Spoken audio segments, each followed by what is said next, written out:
We as women, we already have this hormonal cycle that works like this, you know? Hats off to these women and hats off to you for starting this. And yourself. What gets sacrificed? Like if you're doing 10 things outdoors, 3 roles at your own house, and then you have relatives to see, your kids. You know, if they've done their homework, if they need any printouts for the next day, you know, what uniform needs to be worn from this generation. We've also learned to be like, we want to do so much. I think that you need to prioritize. What motivated you? And then what is that, you know, vision statement? I just remember this one statement, you know, from my husband, and he's like, you know, your heart is not into it. You know, tum chhod do, tumne nahi karna ye. Because I'd never run a sports club before. I was like, I'm all in. You know, the space that we looked at, I'll come back and I'll throw my, 100% in, and we'll see how it works out. Some skills from here, some skills from there. You learn so much from the people you meet, because writing does not make enough money, you know. Welcome to the show. We are on the 4C podcast. Today we're joined by Safina Danish Elahi, who is an entrepreneur, author, and someone who has been in the field of publishing. So we're going to learn a lot from her. So I'm pretty excited for this episode. So Safina, thank you so much for joining me. Thank you so much, Aisha. I was so glad when you messaged me. I was like, okay, this is the chance to reconnect with a friend. Yeah, I think that, I consider you that. So it was just like, okay, we're just going to chat. And the camera will be on, so this is just a normal chat for me. I mean, I think conversations that are not planned, they are the best ones. I mean, I could sit down and write an entire flow of a conversation. Of course. But if it goes exactly like that, there's no fun. So I'm really excited. I know, Safina, you've been doing some phenomenal stuff. You as a main person, I've seen your writings. I've read your book that you shared with me last time, and then seeing your journey into entrepreneurship. Yes. So speak to me about this transition, because I really want to start with this and then move to the other elements that makes you who you are. Of course. So I think that the last time we spoke, I was very actively writing and publishing, and I still am writing.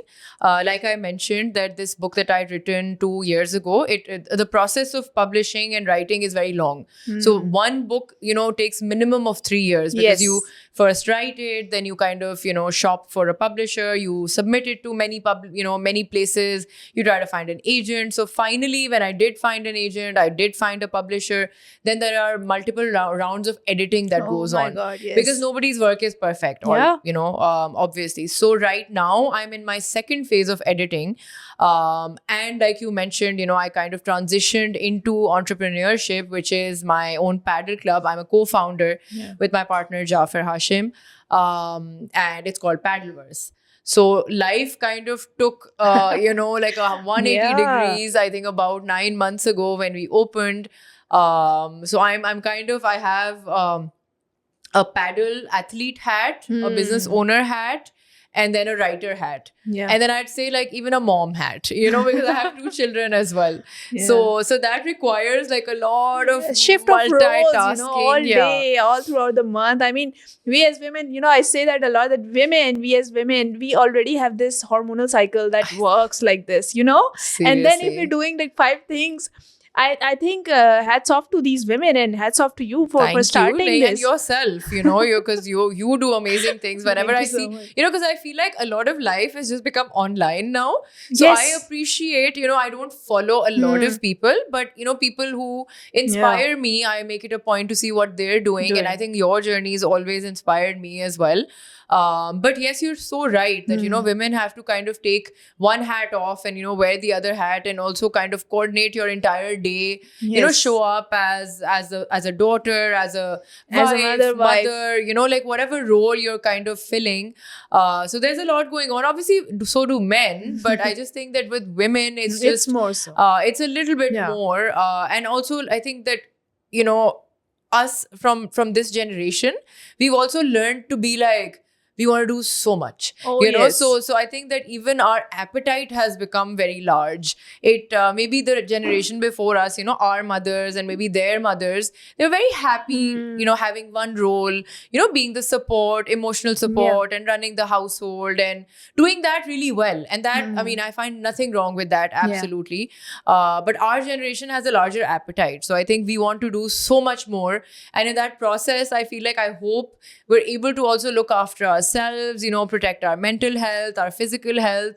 I mean, whenever I feel like, doctor ke paas jana hai, I'm just like, no, I'm fine. You know, like I don't need to kind of put time there because there's so many other things to do. You could do that. Um, But you spoke about multitasking, right? And that's so true. I really want you to speak about this, and I think it's interesting that you said it, because I think even when we're multitasking, and this is the appetite of this time that we're living in, I think something does get sacrificed along the way. So speak to me about that. What gets sacrificed? Like if you're doing 10 things outdoors, 3 roles at your own house, and then you have relatives to see, your kids, and what they're going through in school. So at the end of the day, if you sit and reflect, then what is being lost in the process? I think that firstly, whoever is multitasking, you know, whoever is playing like, you know, more than, I don't know, 2 roles or 3 roles or whatever it is that your, you know, kind of your plate is holding.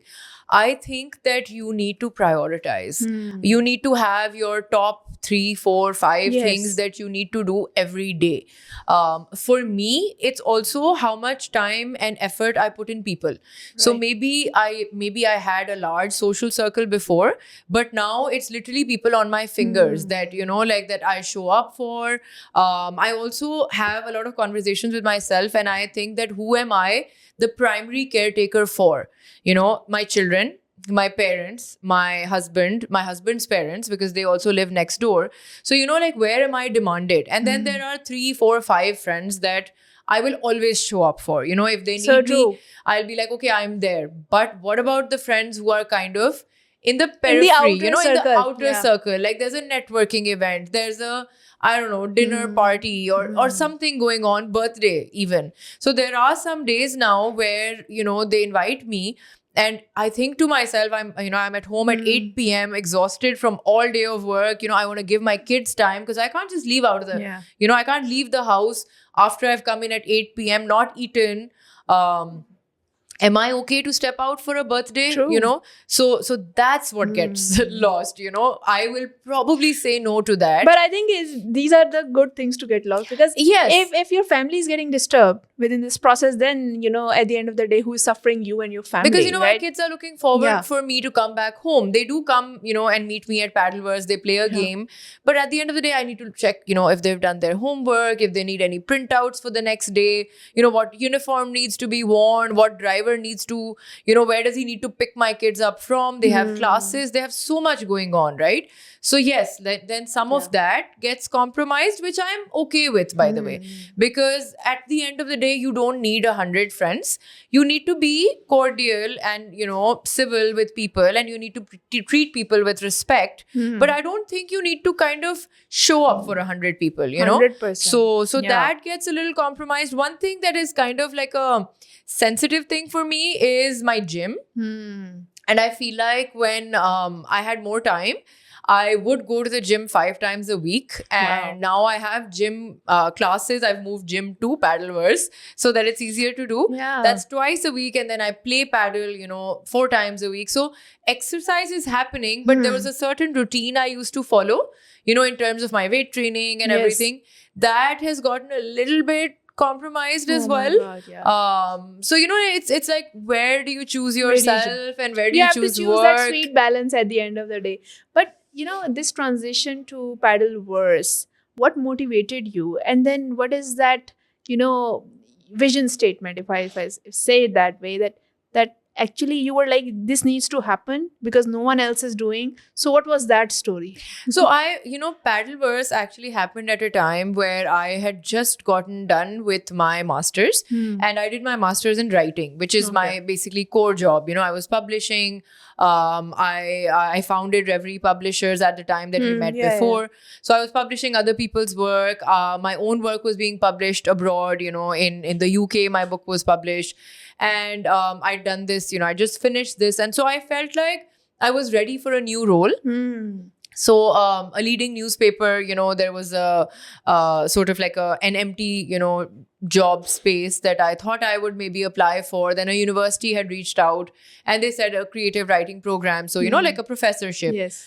So between this, I had a friend, I have a friend who kind of just, I met for coffee, and he's like, have you played paddle? And I was like, yes, I'm playing, and I think it's a really fun sport. And at that time, paddle had just come into, Okay, Pakistan. So there yes. weren't a lot of courts. But I was like, it's like a really fun It's sport. an upcoming thing. It's an upcoming thing. And he's like, what do you think about opening a paddle club?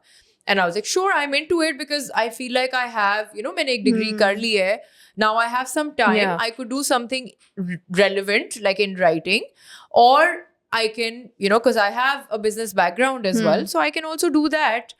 And he searched around for a few spaces. Nothing was working out. And I just remember this one statement, from my husband. And he's like, your heart is not into it. तुम छोड़ दो, तुमने नहीं करना ये. And I was on a flight to Boston for my graduation. And I messaged my friend, the one who had reached out, Jafar, that I was like, I'm all in.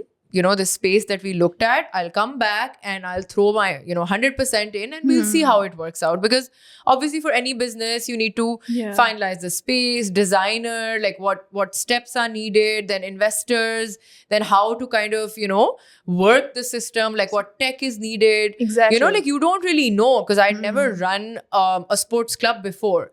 So there was a lot of learning to do as well. So there was like a whole team of investors and other people, like board of directors, or were you the one making decisions? No, so it was just me and my partner. And then we had some people on board. Some of it was debt, some of it was investment, some of it we just got interest from so many people that, okay, first sort of indoor air-conditioned space it was going to be Pakistan, but now there's, one in Lahore as well.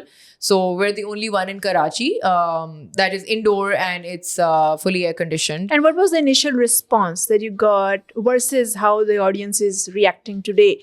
Because my understanding is that, of course, when you're bringing something new, even you were a bit, in doubt that perhaps this thing is not going to work, but because you had the passion, you were like, let's just go for it. Because if you think too much, then, you won't even do No, of course. the And I work. think it definitely was passion driven. And what I think our concern was that Paddleverse is in Korangi. So our initial concern was that, it's not Defence Clifton. Like how are people going to react? Because paddle is played by a certain, I was going class. to say that. Yeah, so a certain income, household would be able to afford to play paddle, right? So we were just thinking Korangi is off center. How do we get people to come to Korangi? Is that going to be a hang up?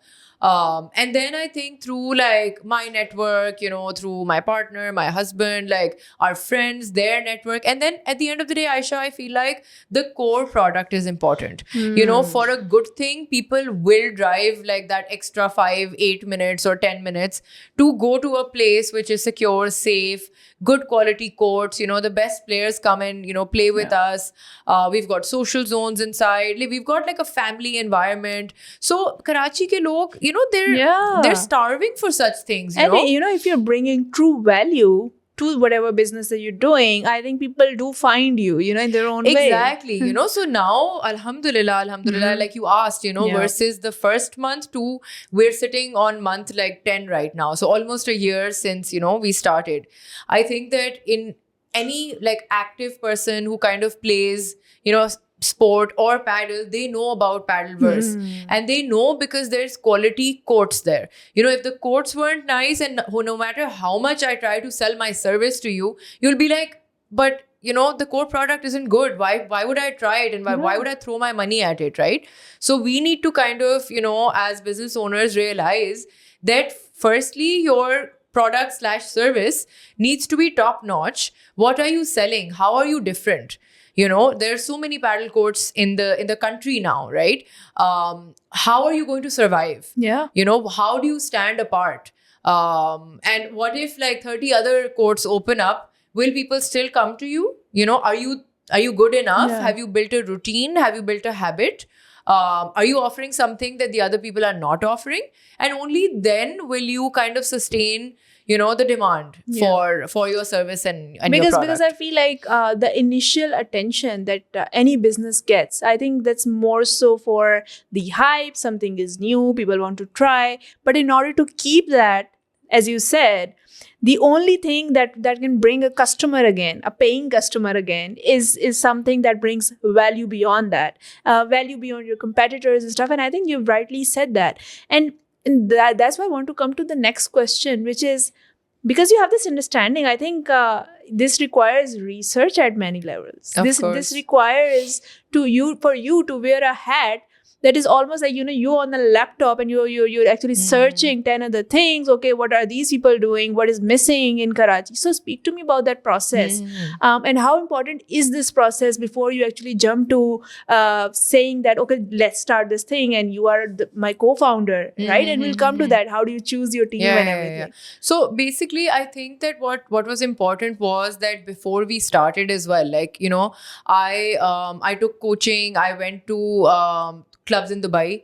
I checked out, because there was no paddle club in Karachi. So you were that was checking indoors. them in Dubai. So we checked out, clubs in Dubai. Then I did a paddle camp in Spain.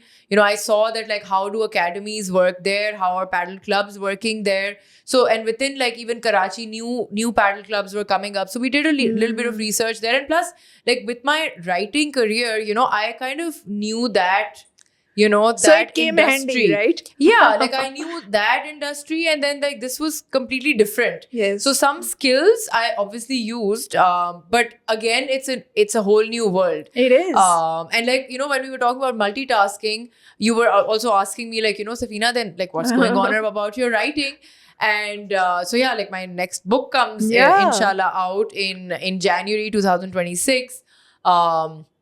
And that's also a very interesting concept. And I think that the reason I wrote that was also because of, the friendships that we were talking about. And that book is about 4 friends who kind of are very in each other's lives. They're very active. And then suddenly life happens. Like, somebody is getting married, somebody moves away, something happens, and they can't be there for each other. They can't show up in each other's lives. So I feel like, these 2 different worlds I'm living in right now, in which I'm in the writing world, and then it's the, the business, the sort of athletic circle. But you know what? I feel that all of it is complementary. Some skills from here, some skills from there.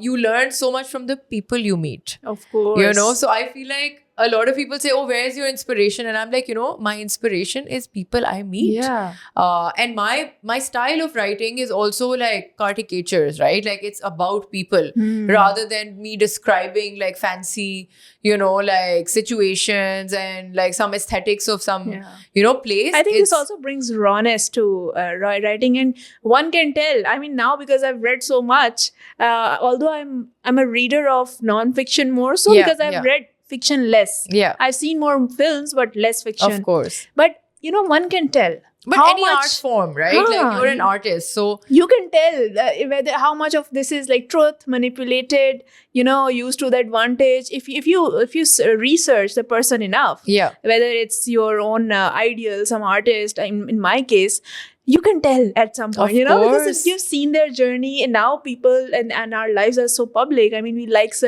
posting even a slight inspiration that we get, and we have this urge. I mean, I get this urge that I'm thinking something new, and sometimes I have to control myself. Of course, you don't have to put this out. Okay? Yeah. So I think this is quite interesting, and sometimes I think this brings us a lot of advantage that we are having multiple hats. Of course. See, like, writing is going to take you time anyway. Of course, right? You're not going to come up with a book in next 2 months.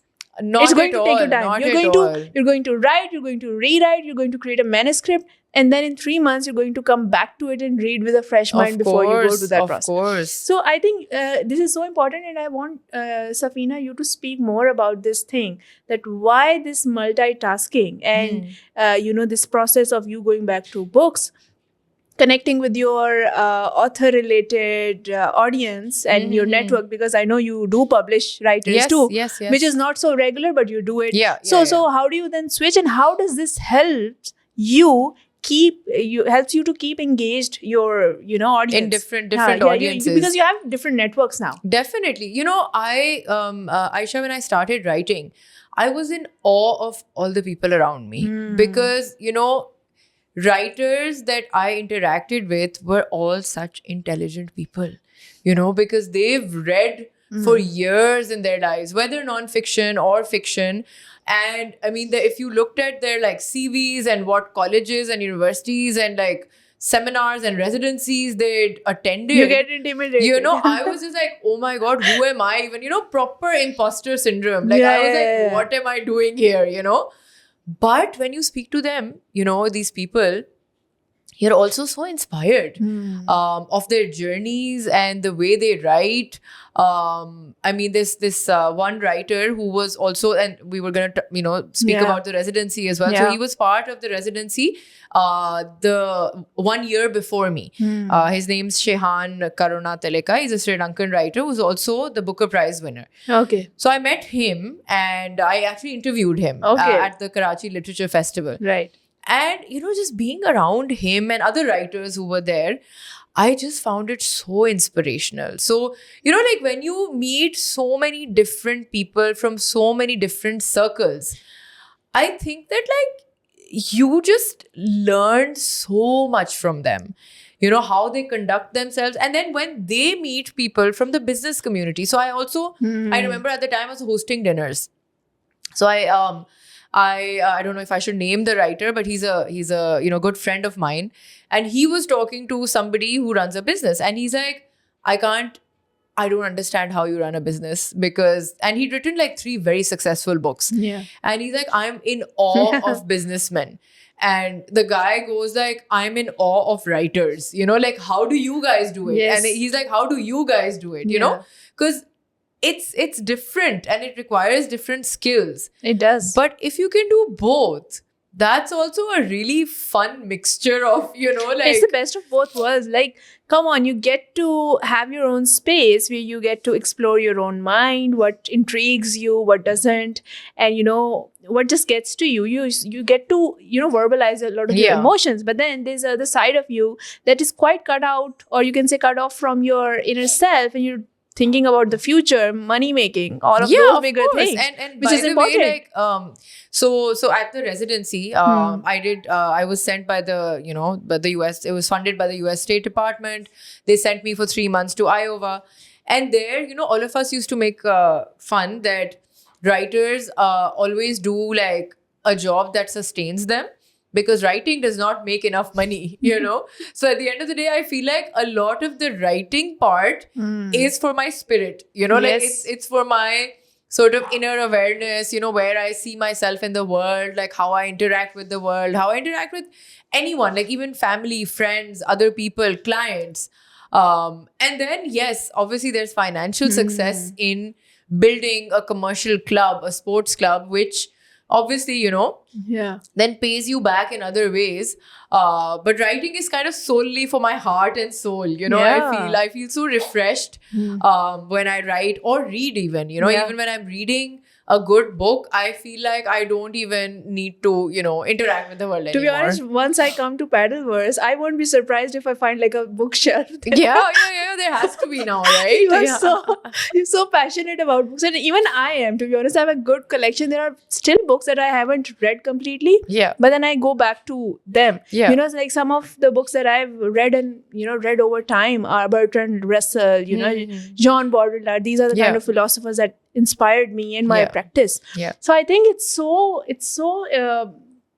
satisfying to have these examples around you, as you said, that you interviewed this person, you know, and yes, we get to see their journeys online, but it's not similar to how you can sit in front of them, of course, and see them in person and see them in their element. Like if you see someone at an event and doing such a great talk, and you've seen their life, you've seen their life's work, that's something else entirely. That would inspire you to a level that you didn't know. Perhaps you will actually start writing. And that's why, Safina, I want you to talk about, because you have this business mindset. Talk to me about where can we bring this kind of initiative? Because to be honest, and you must remember that we talked about that even I was interested in writing and I was working on something, right? But then I had a pause for many reasons. So people who have something in their archives, right? Sitting there. Manuscripts, ideas. How do they get that motivation to just start on that?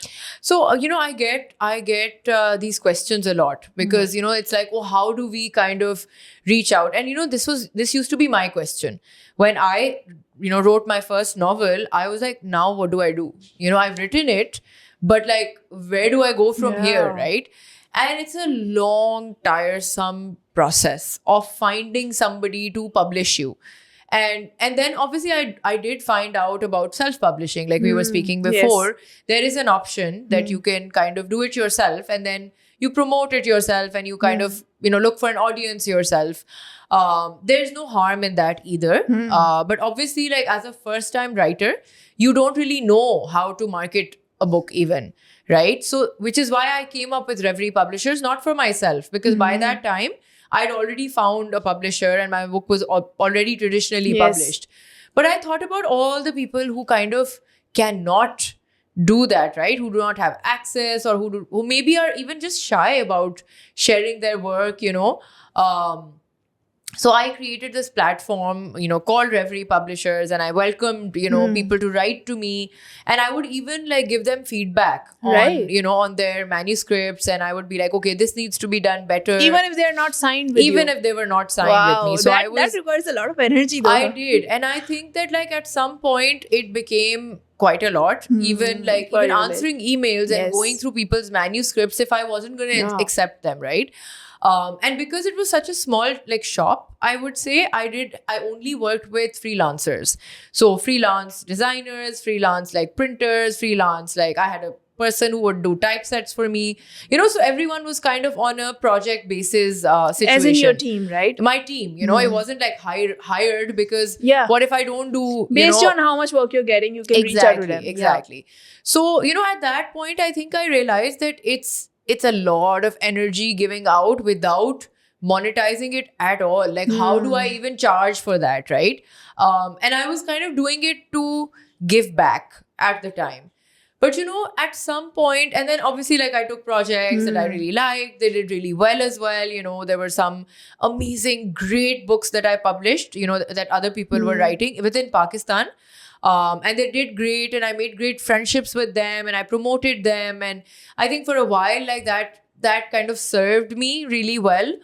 And then I think there came a point where I had 2 or 3 bad experiences as well, because I was also helping people self-publish. So then they were treating it as a product. So it was like, oh, you haven't delivered this on time. And I was just in my head about, okay, this is literature for me. Like, this is a passion. What am I not delivering? Like I didn't really understand that relationship, but I was doing it to sustain the business. That I was like, okay, enough money needs to come in so that I can support, right? Like, even if I'm not making a bit, a profit or anything, it still needs to self-sustain. I can't keep putting in my own money and then losing money there. And then, I had a few bad experiences, which is after which I thought that, okay, I think that maybe like take a little breather. And then I want to go back to it eventually, where I do selective books a year, like I publish other people's work too, but maybe 1 or 2 books a year. And I mean, the company is it's very much active. Right. We still, we still kind of distribute, and the books are still available and everything. But I took one step back because of all the time and energy that I was, kind of... I think it's also the phase of life. You maybe have to take a step back. And see the bigger picture. It was affecting my mental health a little bit as well because of those, like I think 2-3 bad projects. I think sometimes these kind of experiences, they happen because people who are coming in, and I've seen this for publishers. I mean, I also have some publishers in my network, and having spoken to them, I've realized that sometimes people don't have the same definition of delivering the task, or same definition of what 2 people want from the same thing. Because see, perhaps there was more like a passion thing for you. You are doing it to give back. Yes. Right? You're giving it time. You're treating it as any kind of art that requires the time. You can't rush art. But they are not treating it as that way. And you know what, Aisha, I think I made the mistake that I also did not define boundaries. Yes. I felt that, like I was answering and I was like becoming people's like personal assistant, or God knows what it was. But now, even with a lot more that I'm doing, But if somebody gives me a call at 9 p.m., I tell them, listen, thank you. I will speak to you tomorrow. So it gets very tough to kind of not be able to separate work and life. Oh, yes. And like at night now, I'm just like, okay, I need to just either read or I don't know, like watch TV or sit with my kids or whatever it is that unwinds me. But I cannot keep doing this WhatsApp and whatever situation at night. So I think thoda boundary issue bhi mujhe hua Even tha. with things that we are passionate about, I think we sometimes forget that we have to put that boundary there so that the other person knows, okay, this is not doable, even if the person is so passionate and willing to help, right? Exactly. I felt that, those boundaries were getting crossed, and I think that it wasn't giving me back as much as I was giving it, So at the end of the day, it needs to be a good balance of, if you're making a difference, then it feels good doing something, like for the publishing industry as well. As long as I was able to facilitate and I was able to publish for people and I was able to market for people and they were happy with that and they were feeling accomplished, I was feeling accomplished, right? The second it became negative, where it started being, you didn't do this and you didn't do that, I was like, wait. This is not making me any money. Like, why am I, going through this if like it's not serving me, So then I kind of took a little bit. I was like, okay, I'm going to continue my writing for sure, but let's take a little breather with the publishing and inshallah I'll get back to it when I feel that the time is right and it's the right project and I love somebody's work so much that I want to publish, them again. But then how do you choose the niche or topics? Because I think for a publisher, and because you were an author first, I'm assuming, and then a publisher, right? Yes. So having this process, you've seen it. So how does one decide that these are the niche that I'm going to go with? These are the niche that I'm going to avoid. Yeah. These are the kind of authors that I'm going to go with. These are the kind of authors, maybe they are at a certain level in their life, doing their own thing. Maybe they're not established, they're emerging. So how do you decide on these things? So Aisha, there's no set formula. You can get stuck with a bad egg, and there's nothing you can do about it, right? But I mean, I have gone with established authors also. And emerging and debut authors as well. And I've had great experiences with both. It's not that the established ones were more entitled or the debut ones were, not good enough or entitled or whatever. So I've had good and bad experiences, right? So there is no set sort of formula that I say that, okay, this one seems like it's not gonna like give me trouble, right? So I have to say most people I've worked with have been good people. And I've had good experiences. Right. So I think my instinct has been right about people. And also, it's not really just the people, it's their work. So I've interacted with their work first. I've read their work. And then if the work speaks to me and I'm like, okay, this is something out of the ordinary, then I go for it. Right. 1 or 2 times, it even came recommended. Okay. That somebody said that, listen, you must read this. And then I'm like, okay, let me take out time and then I will read it. And then some work has come through, like, maybe a writer that I've published before, they've submitted something else and I'm like, okay, they've done such a good job with the first book, I'm sure that this is also going to be great. So, there are some ways that you can kind of filter.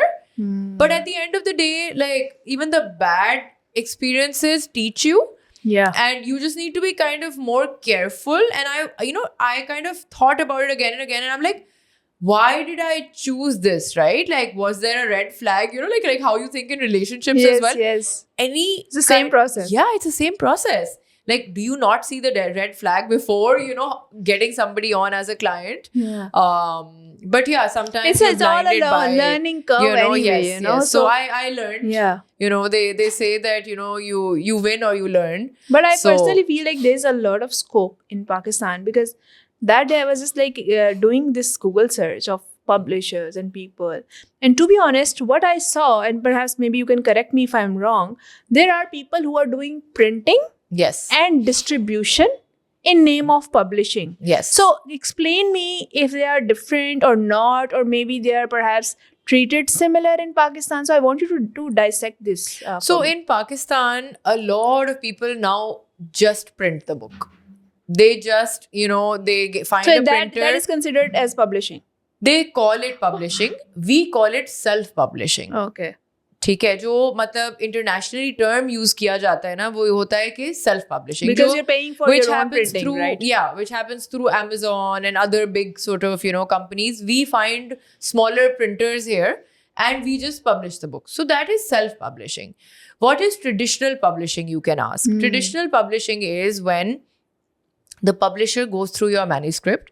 If they like it, they offer you an advance and a cash advance, and with that advance you are supposed to write your finish the book, or that's the first sort of, for the 500 copies, you get a certain amount, and then the publisher is responsible for the printing cost, for the distribution, placing it in bookstores, for marketing it, in whatever platforms like online, in person, book launches, whatever it is.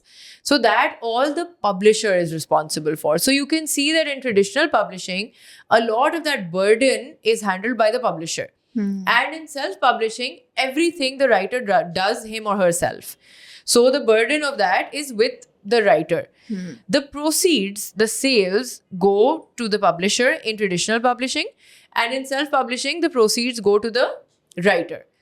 But the writer does not have support in self-publishing. जो आप printer के पास चले गए, उसने आपकी किताब छाप दी. What then? Yeah. Like then you individually reach out to bookstores.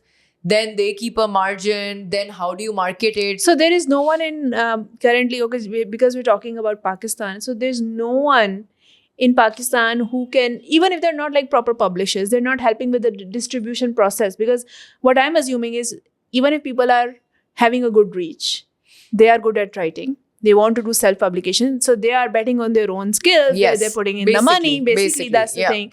But at the end of the day, they don't know what are the bookstores. Yeah. They don't know the distribution process. So how do they then navigate this? So see, research and knowledge, information is out there. Yeah. So a lot of what is happening now, and this is by the way international, not just in Pakistan, a lot of people who have a bit of following, they've started writing, whether they know how to write or not.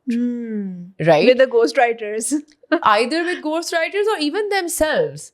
They say, oh yeah, we're not writers, but like we'll do it, right? Yeah. And then what happens is that people who follow them, they want to know what they've written. So they end up selling, quite a few books because it's relatable, because people like them, people follow them.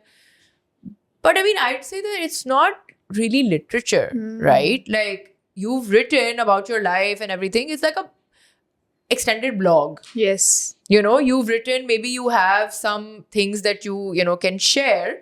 And some people may even be good at it because, I've seen some influencers and some people online, they write well. It's not that they're like bad writers or anything.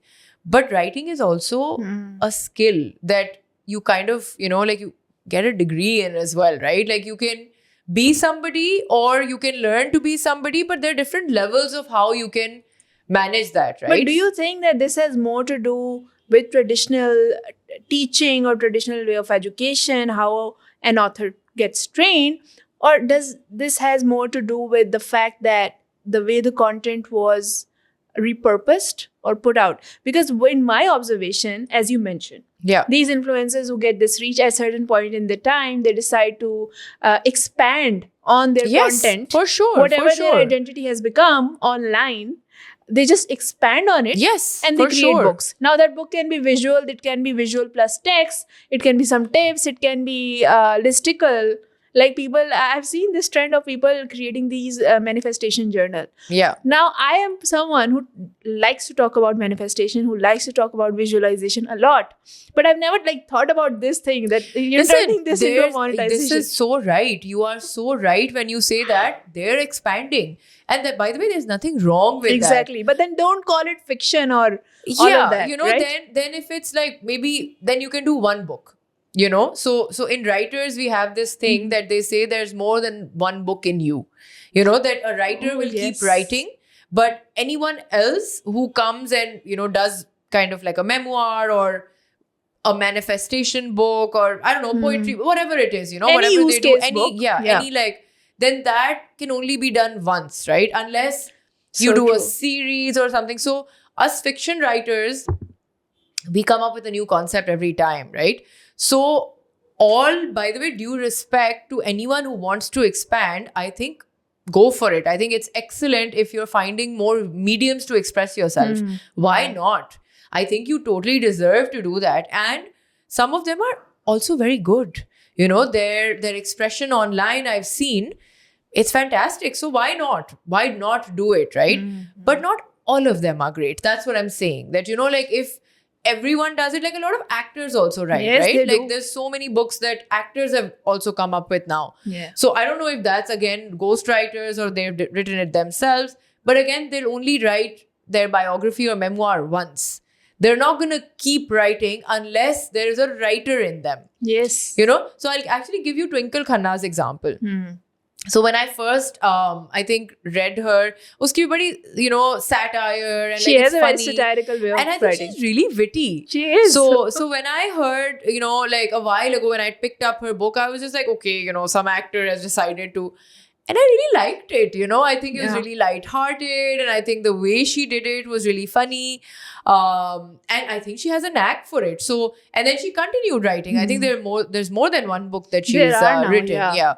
So that worked, you know, it worked for her. But there are a lot of other people who've written, but then, you know, their work cannot be followed up by more work. No, you know? because I think you pointed something great here, that if you are deciding on topics like perhaps speaking about your own life, speaking about a certain set of things that you learned, these are the things that you can just talk about once, perhaps twice exactly, in a yeah. book, right? In an actual published material, you can't really repeat stuff. I mean, Exactly, writers you know, know how like, they come up with new stuff, right? I've seen writers, I mean, I've only, like, this is my, inshallah, third novel, fourth Yeah. book, but writers write 20, 30 books, and all of them are different ideas, Different different ideas. concepts. I don't know how they produce so fast.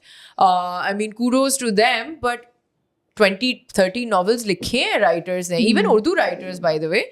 Like very famous ones I've seen, 30, 40 novels they've They have written. They have So written. so I think feel in those times they had less distractions. maybe, I don't know. No, even now I know people like you know, some authors that I read, they've written 10, 12, 14, 30, you know, 30-ish novels as well.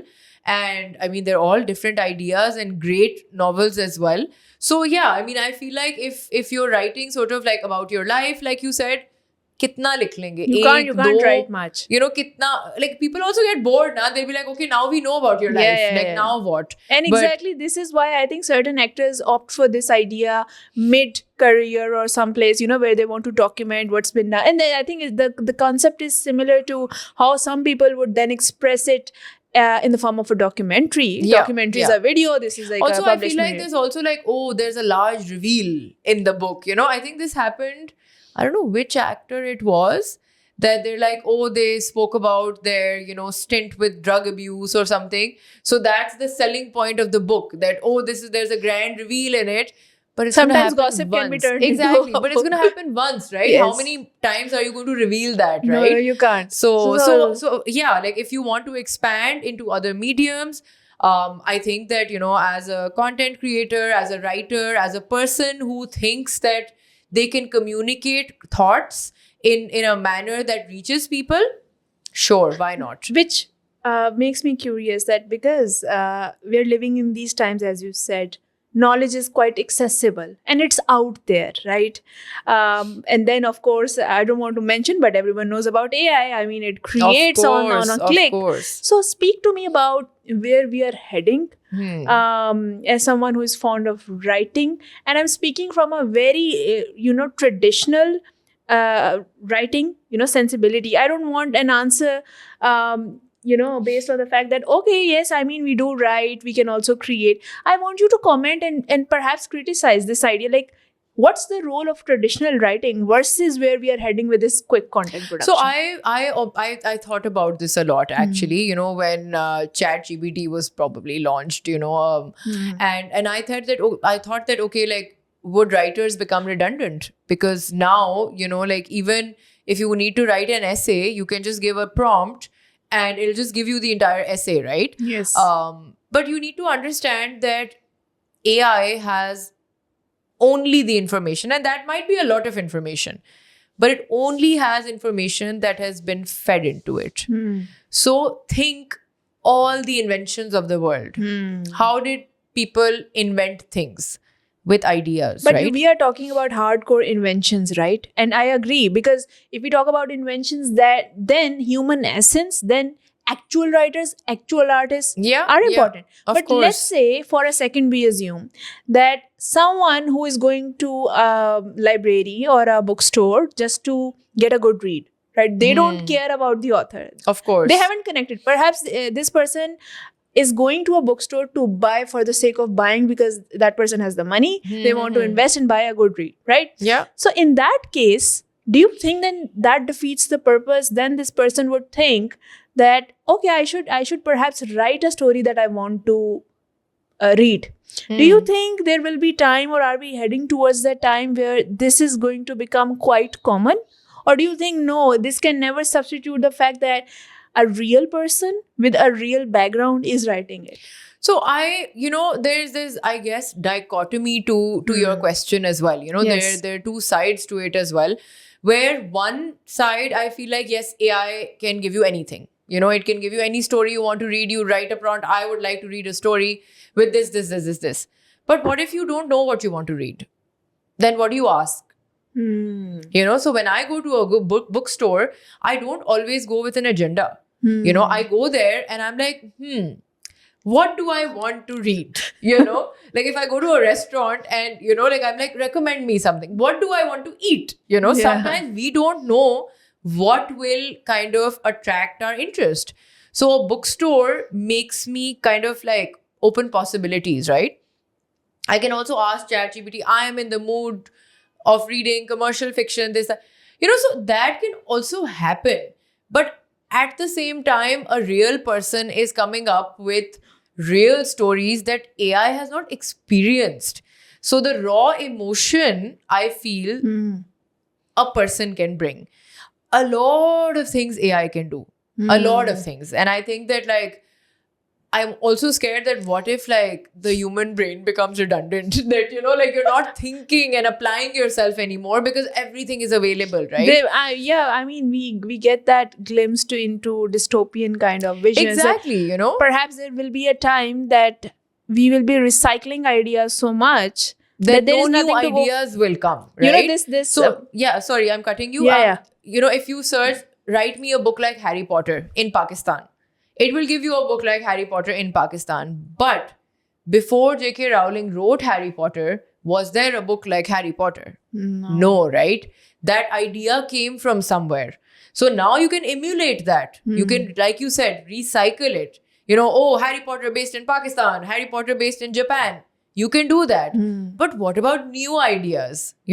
So new ideas come from people. But don't you think the new ideas, they are going to still be there because there's so many exceptional writers who are going to write because they want to contribute to the idea of writing? Of course, yes. But at the same time, don't you think because this AI has become so accessible, we all use it? I mean, not even if we're not even using for like actual content, we're using it for grammar correction or this or that, just to ease our lives, right? Do you think that these ideas which are original are getting lost somewhere?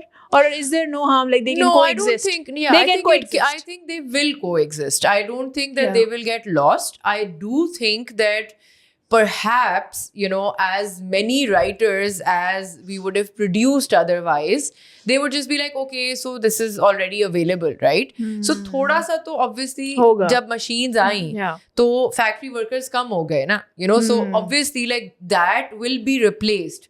But I don't think it will be replaced completely because we still need, great philosophers to give their ideas. We still need great fiction to come out. But what if the actual philosophers, people who have like actually learned things, they have seen life in a certain domain, they have understood life before actually sitting down and thinking, okay, I'm going to write a book on this, right?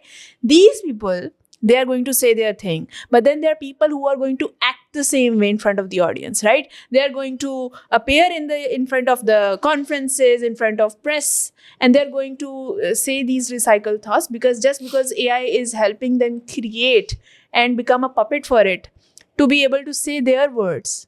Again, with True, such, and you can't I think stop this is right? what I'm Yes, so you scared can't about. really stop that. And the thing is that my concern is that yes, there are a lot of I think ways in which you can tell if it's if AI is being used. So my son is in grade 7, and he's given instructions in where you can use AI. So it says okay, you can use ChatGPT in this, but you can't use in this. So don't use it to create a peel paragraph. Don't use it to create, analysis of this, but you can use it to gather information. So you need to learn how to use AI as well, because if, God forbid, you don't know how to do an analysis, how will you do that analysis in your mind? Your mind needs to work. Yes. So I think that all of this conversation, we need to learn to use it in the correct manner. We can't discard it. Oh, AI is taking over our lives, our jobs, our livelihood. This conversation is not that important. That is not the conversation we should be having. The conversation we should be having is that how do we use it to better our lives? It is so convenient. Like now, if I need to even make a contract, I can just be like, ChatGPT, like, I want this contract between two parties, and it'll give you a contract. So obviously, ease of convenience. Does that mean that lawyers don't need to get a degree anymore? No, because there are still issues that are so technical that will need to be argued and debated in court according to the law and stuff. But basic stuff, it'll give you, more kind of, what do you call it? I don't want to say elite, but more complicated thoughts will come out of the human mind. But basic stuff you can recycle, reuse, get easily, correct grammar, create a paragraph, that can These be are done the by use cases AI. that brings efficiency. So as long as it does that, It brings efficiency. so we get more time to do what we love. So why not? Exactly. Yeah. No, I think that what you said makes sense. And I want to now come back to your both roles, simultaneously. And just want to understand that because you were a writer first and then you went into publishing business, which eventually now helped you into your other business. Yeah. But then writing, did that make you a more empathetic, you can say, publisher? Because publishers can be harsh. Not so much in Pakistan because there's not a scope. But I want you to talk about this relation. And then again, vice versa. Being a publisher, does that bring you more ideas to how a publisher would read your writing? Because these are two different perspectives on how you see the other person. Yes. So speak to me about this relation. Yes. So I feel that when you're on one side of the, of the table, you understand the person, you empathize with that person's troubles even more. So being a writer, the troubles that I had, the challenges of being published, I tried to overcome those in my role as a publisher. Right. I was like, okay, easy access, okay, response time, okay, this, that. Like I tried to do ticks. And I was like, okay, what kind of support did I not receive from my publisher? Should I help in, maintaining that? But again, like I told you that, like between all those ticks, I basically had no boundaries, then I became so much that I wanted to kind of cover for, the support that I wanted as a writer, that I gave too much support, and then that cost me as well. So empathy, definitely. But I think that, like, again, there just needs to be a balance everywhere. Like, yes, empathize, but then if you're running a business, then you need to also understand that it needs to make you something. It needs to be worth your time, and it needs to run as a business. You can't keep calling it like a passion project and spend all kinds of hours in it and it doesn't pay you back, because at the end of the day, you've spent on your education, your time is worth something, right? A lot of people, like you said, like, did you give feedback for free and stuff? Yes, I did. But then at the end of the day, sometimes when I said that, okay, like, this is going to be the fee for it, it was like, oh, but why? And you're like, because I acquired an education for it, you know, and now I'm imparting that knowledge and I'm using my time and effort, and it's worth it's worth a it. certain amount of money, and there's no shame in There's that. no shame. You know, and it just felt like, oh my God, am I overcharging? No, I'm not, because I've learned something that, you know, now I'm using, and it's a service. As long as it's bringing value to the other person, that should be fine. And also, I want to, move a bit back from all these traditional ways of publishing for a second, because I mean, we talked about fiction, non-fiction, and all the genres that you are also interested in publishing. You know, at some point in your time, you'll go back and you'll start supporting people. But I really want to understand, like, what is the current landscape of Pakistan when we think about non-linear ways of publication, not just the linear ones, because we know that, okay, if it's a novel, then it has to be 100 pages above. I don't know what the criteria is. And then if it's a educational book, then it has to be a certain way. But then, because I've been thinking the same question for the other forms of content as well. Like, this question remains same. So that's why I'm asking you as well. I've been thinking about this for books. I've been thinking about this for videos, for any form of art. So how do we bring more experimental take on publishing, on non-linear publishing, and literal publishing, like any kind of journal? I mean, it doesn't have to be a book, right? So speak to me about the scope of that. Are people interested? Should people still do it? I mean, I love zines and small booklets that can give you quick information on something, or whether it's like a small section of poetry that someone actually thought to not convert to a big book, but it was just like a tiny idea that you wanted to convert into a sweet little publication with some visuals. I mean, these are some of the ideas that I have. For sure. I think that, like, what you're talking about, a lot of that is also happening in Pakistan, by the way. I have a good friend called Mina Malik. She runs a publishing platform with Hassan Tahir. And they're great, honestly. Like, they do these zines, they do, poetry books, they do mini books. I also published a friend's work that was also a collection of, stories. So it was a super thin book, like, no, kind of, you said, ki kitne 100 pages hone experimental chahiye, take, any new it idea. was just a collection of stories and poems, actually. So people do these experiments for sure. But saying that, I feel that it is an era of content, and I know that there's a lot of trash content out there that gets so much attention, and I think that's like literally brain rot. It's like, what are you even selling, or what are you even, like, people have millions of followers, and when you go on their profiles, you're like, oh my God, like, what intelligent person will interact with this content, right? So, and there are some, by the way, pages that I also follow. Some have, like, it's quote of the day. And then there's this Indian writer, actually, who talks about the conflict in Gaza and Israel. So he's very knowledgeable, and he's kind of against the tide. So there's a lot of hate on his page as well, but he's very, very knowledgeable. So I see a lot of his content when he's talking about this conflict. And even like Pakistan and neighboring country, and like all of that. So it's just really to find that voice, it's really interesting to sort of see and hear his content, because he's a very intelligent person. So now if he'd written a book, it would only be, if I find a book on his in a bookshop, where is it available? Is it even available in Pakistan? But because he runs a page and he talks very intelligently on that page, I feel like that's a great, sort of interaction or way to impart information. So there are a lot of that type of, people who are doing, and even, by the way, podcasts like you're doing. Yes. You're probably calling a lot of people who have a lot of, insights and a lot of, information to impart and knowledge to impart, and whoever's watching this, maybe they can learn a thing or two from those people, right? Absolutely. So there are many forms of, I think that, you can have booklets, which is kind of traditional, but not novel form. And they're also kind of nice to pick up. You don't want to commit to a whole novel. Exactly. You read a short story. You like read a quick piece. idea. you get a piece of that artist or thinker Absolutely. or writer Absolutely. or author. Absolutely. Yeah. So yeah, a collection of short stories, but also I feel like, yeah, like you said, experimental, right? So it makes you pause. You know, good content should make you pause, and it Yes. should make you think.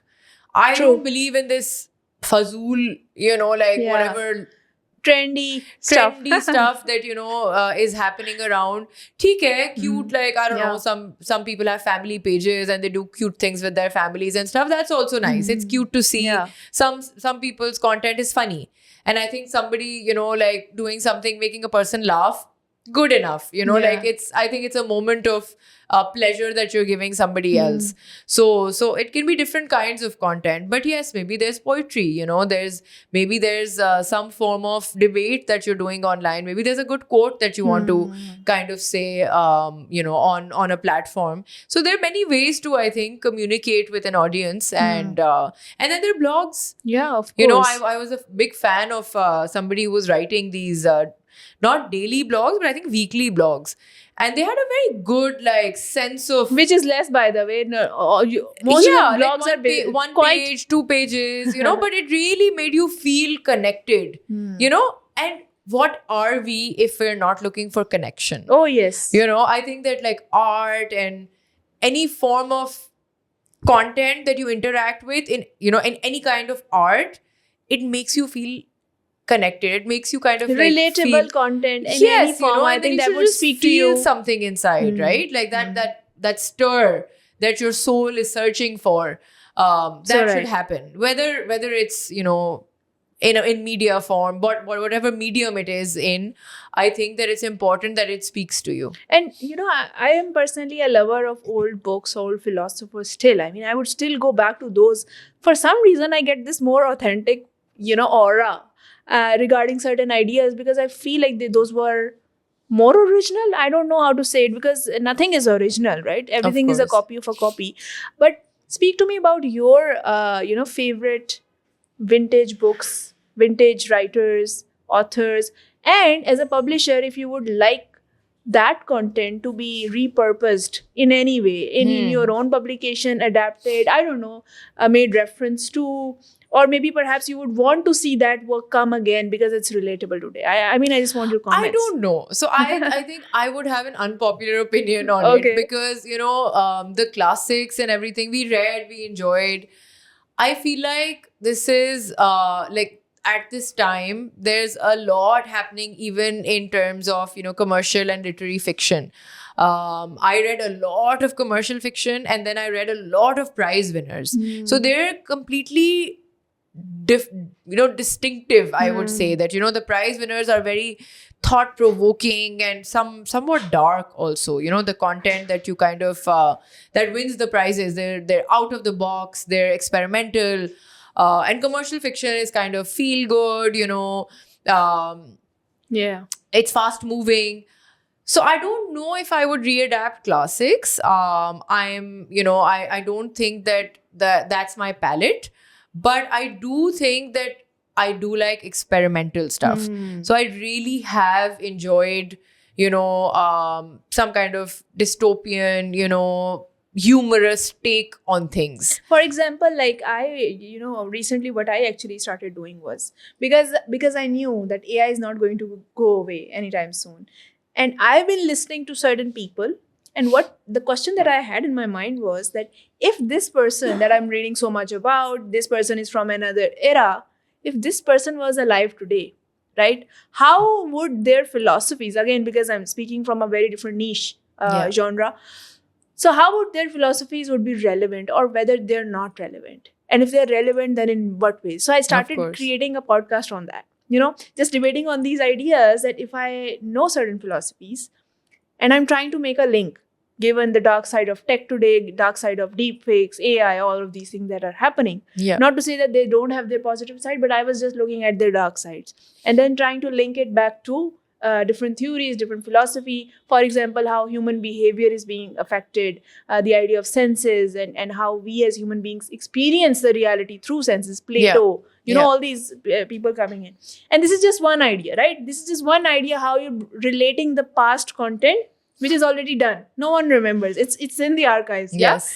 And although I understand your point that contemporary content is so relatable, like Gen Z is going to pick a book that is in their language with Of all course, these words. I don't even understand their books, you know. So I get your point, but what I'm just wondering is that whether there should be more projects or not that should bring the old knowledge that is dying because it was in books. And now we have audiobooks.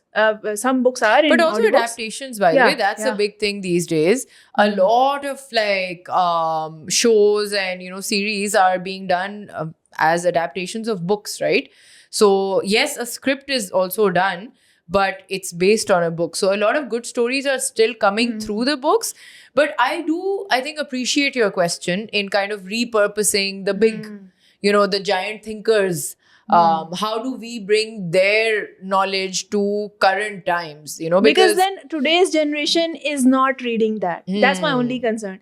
And I'm grateful, to be honest, for all the period dramas that we see. I mean, they're all adapted from that content, right? Of course. And I'm so grateful. I always love seeing a historical drama, historical documentary, or maybe that's just me.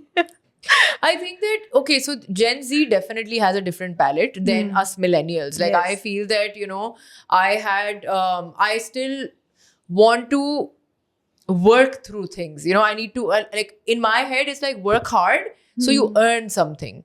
And with Gen Zs and even Gen Alphas, it's like, okay, give it to me as it is, and then I will decide if I need to work on it or not. They like choices. Exactly, and they like it easy. They want like even content that comes out. जो अभी मैं देखती हूँ some commercial fiction books that also come out.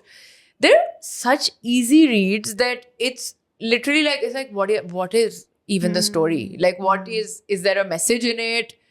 What did I just read? So there's a lot of that content as well. But yes, I think as a writer, as somebody who has interest in some great philosophy, I think people bring in that in their work as well. So it depends. Like, maybe when you write a book, you will have some kind of influence in it, and you can bring that about in terms of what interests you and what has influenced your writing and your work. Which brings me to my most favorite topic now, which is self-publishing. Now, I want you to speak about this hassle related to self-publishing and how important is it that before publishing a book, someone like me who's considering a book is in the archive, something that I've been writing since forever before AI came, and now I've been like comparing my writing to what AI is writing. I've had those times. Of course. But listen, this is just self-doubt, that you've had. I think that it's just, you need to not do the comparison. But one can't help, right? Because I know for sure that even if I write it out, let's say someone who doesn't know that, I've been writing, I've been interested in thoughts, I've been reading a lot. They might just say, oh, maybe she has written an AI book, No, so there are ways to do it, na? Yeah. Like, if you submit it somewhere, they will probably run it AI through check. a software where they'll be like, okay, has this been written before, So I think that, yes, it seems like copying is very easy, but I don't think that a traditional publisher will never publish something that has been generated obviously, by because AI, then it's, right? they are under question. Yeah, of course. But yes, maybe you can self-publish it. And there are a lot of cheaters who will do that. But right? then speak to me. Then if this is the thing, because obviously we're talking about someone who's trying to launch, not just me, someone who's trying to launch their career as a publisher, even as a side career, right? If they're doing something else, they want to write, and they don't want to perhaps go through this entire hassle of finding the right publisher, someone who trusts their vision, all of that. Yeah. Then what does this person do? Do they just take a leap and write something and format it themselves, do the editing and just put it out based on their own engagement? Or should they go the traditional route and find the best publisher? I mean, I am a big proponent of traditional publishing because it's like handing people who know what they're doing to them. You can do anything yourself. आप हो सकता है कल को you want to build a table, आप furniture भी बना सकते हैं. Yeah, you can. ठीक है? But you go to a carpenter who knows how to do things to do it for you, right? Again, there are many things you can do yourself. But then don't you think this will bring your writing to question? Like, people would ask if it's a self-published book. And it does bring it to question. Yes, whether it's written by you. Of course, it does bring into question because We don't know what kind of editor was on board. Maybe you Yes. didn't edit it. Maybe Yeah. it's full of mistakes, right? So you never know. With self-publishing, yes, you can hire an editor, you can still make it as good as a traditionally published book, but you can also not, because there's no checks and controls, right? Then what is the role of publisher beyond the process of editing and distribution, especially in Pakistan? Marketing. Marketing. Yeah, you And- kind of create an author, right? Hmm. Like you do enough for them, you kind of build this presence online, in person. I'll just give you a little bit of background. I didn't do a lot, honestly, Hmm. because doing a lot requires a lot of funds, right? Like doing a lot would be to organize 6 book launches all over Oh, Pakistan, yes. right? But I did organize intercity book launches. So Hmm. I would take my authors to, if it was an author from Karachi, I would pay for the ticket and I would take them to Lahore, and then I would organize a book launch in Lahore. Then I would also partner with a bookstore in Lahore and then in Islamabad and place their books there, apart from the Karachi, like, Liberty Books or whatever. So I did that, right? Then I would even sometimes fly with them. I would make them meet the community of writers, and I would connect them to other people who were doing these book blogging and book interviews and stuff. I even actually partnered with somebody who was making these really cool videos. Hmm. So they were interviewing the writer, but at the same time they were doing like a lifestyle thing. So I kind of partnered, and obviously anyone who puts an effort charges money, It right? does. So I was putting in a lot of effort that way as well. And then Hmm. I tried connecting them to festivals. जो ये festivals होते हैं सारे literature festivals, उनमें if they can get a spot, I did book signings for them. I did multiple book sessions where they would interact with readers. I would organize either at a cafe or a bookstore. So there's a lot that the publisher can do, and I did to some extent do it. I also connected some writers who the British Council approved, and then we did their sessions there. So if tomorrow, like, somebody comes and they reach out to the British Council, okay, can I have an event there? They'll say no, Hmm. you can't, because who They are have their you? own check You and know? balance for So everything. because I built a relationship with them, then when I would recommend somebody, they would be like, okay, Hmm. okay, yes, we'll do it. So there was a book we did about the Zeenat Haroon Prize. It was a collection of short stories. This lovely lady, Saira, she runs the Zeenat Haroon Foundation. So, and it's a prize that's been running for many, many years. And I think, like, it's a fantastic thing because it's a short story prize Yeah. for Pakistani writers. So 1 year it's fiction, 1 year it's non-fiction. She reached out to me, Saira Vaidi, and she said, I want to publish a collection. And I said, okay, very well. And then we gave writers, their kind of, what do you call it, reimbursement, for kind of giving their story for us to publish. We formed it, we put it in a book form. Then we called some of the writers to British Council. And then we did an event, where people interacted with them. They had their little celebrity moment because they had only done one short Oh, story, yes. right? So they interacted with people, they signed copies. Like, it was one big thing, right? It wasn't a lot, but it was something. But it meant a lot for those people. Of yeah? course it did. Of course. And they're brilliant writers. Like, it wasn't that they weren't good writers. It was just that they'd not written a novel. They'd written one short story that had kind of, grabbed attention. So yeah, that's the kind of work that publishers do. Hmm. And then they help in book cover design. They give feedback. They make sure the edits are run along smoothly. There's a way to do things. And the publisher generally knows what way it is. I think self-publishing is very good if certain point of your career you understand publishing through a traditional publisher. Yes, And of then course. you want to expand on your own book writing, and then because it's a content creation, right? Then you're putting content out, but then it's going through a legitimate means. Yeah. I think this is the only barrier with Yeah. book writing. But otherwise, like you said, self-publishing is available. If anyone wants to express themselves, they should. They should not just think that this is not good enough and it should just sit there because we can't find a publisher. You're right about those things. And I think this is why it's again important, circling back, that you are an entrepreneur. You have this these different things happening in your life that we can be grateful for, that if one is not happening, we can fall back to the other. And I think this is a true treasure. And my last question, Safina, to you is, you can give your thoughts on that, is what is one book, if you had your life's work in one book, what would that book be about? Is that one book I am going to write? Yes, you have to know. Oh, there can't be. I don't think there can be. If there was one. So I feel like I'm pretty sure, Aisha, you also feel the same, that you are not one person. There are many versions of you. So you can give 3 to 4. Okay. One book that I would like to write. Let's do that. Or a topic, perhaps. You don't want to reveal the idea. Okay, let's do 2, 3. Okay. So some things that I want to kind of explore. I want to explore a sports book because, I've lived that life, right? I think this is the right time for that. Yes, because I've been, I've been part of a team. Yes. I've been, I've had a partner who I consistently played with. I won tournaments with her. I ran, I run a sports club. So I think that like once you've interacted and experienced something, it really becomes, I wouldn't say easy, but it really helps in your writing journey because you've stepped in those shoes. You know exactly how that person is feeling. So I think at this point, the one book that I would want to write is a sports book. Okay.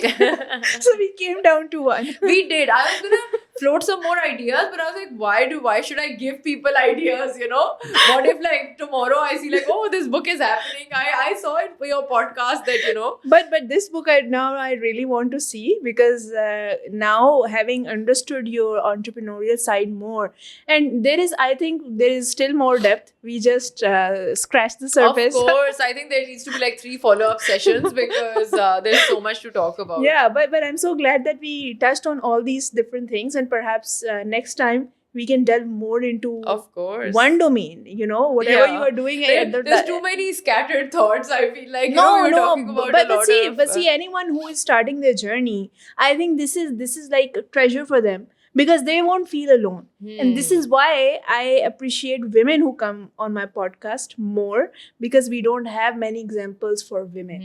We have more for men because they're doing 10 different things. Of course. Not so many for women. So I appreciate this a lot. Thank and Safina, you so you much. coming in, sharing your story. So thank you so much for joining.